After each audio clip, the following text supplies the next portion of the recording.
Hey mamas, how's it going? So I want to talk a little bit about why we set goals, which is usually to improve our lives, right? To make things better. Around the new year, it's always like new year, new you, which is not my favorite saying. I prefer live your best life, be your best self, because you don't want to change who you are, right? You're amazing and wonderful as you are. You just want to improve it. But how do you actually do that? That is what seems to cause folks a lot of issues, trying to figure out the best way to actually be their best self. So I have 8 steps to help you do that. The first is you have to define what your best self looks like. Like, who is she? Who is your best self? When does she wake up? How does she treat others? How does she treat herself? How does she interact with her family? What activities is she involved in? How does she show up at work? How does she show up in a room? What does it feel like to be around her? Think of those things and then define it. Write out what your best self looks like. Because, if you don't define it, you're always going to be chasing some kind of dream out there that you never can attain. The next is, once you've defined what your best self looks like, go after it and stay the course. Keep trying.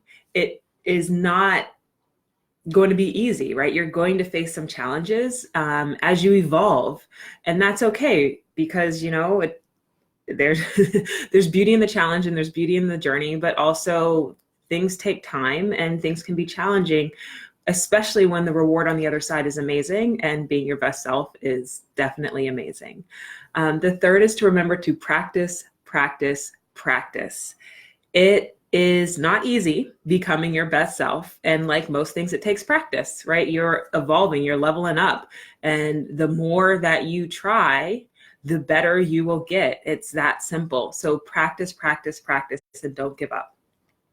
The fourth tip is to monitor your progress.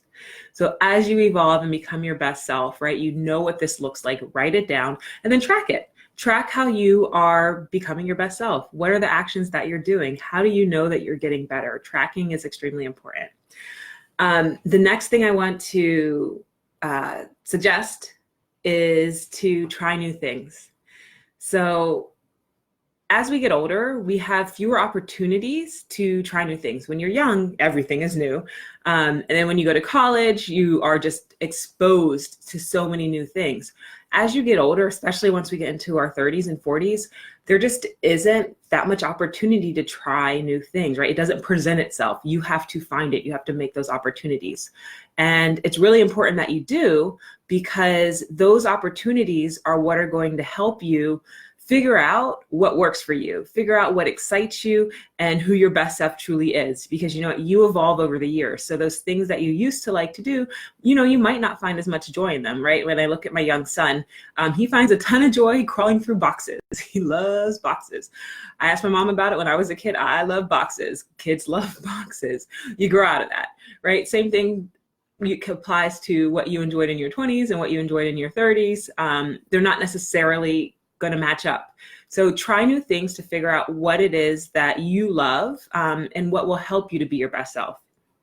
The next step is to not do it alone.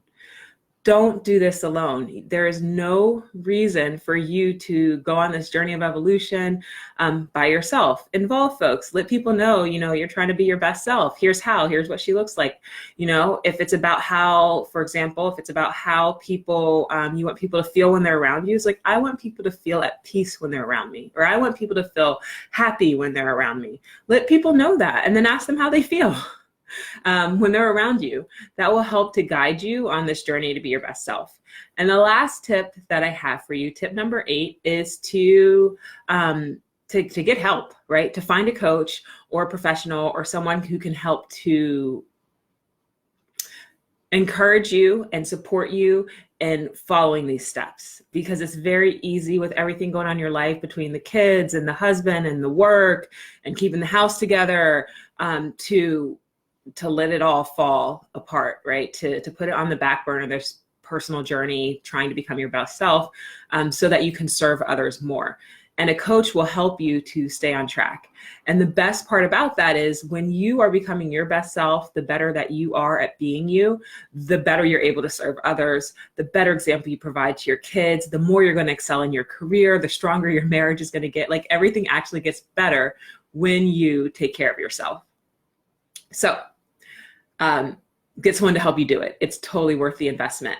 That's it. That's what I got for you. Please share this with a mama who needs to hear it. And if you want to hear more, I have a free video course out right now.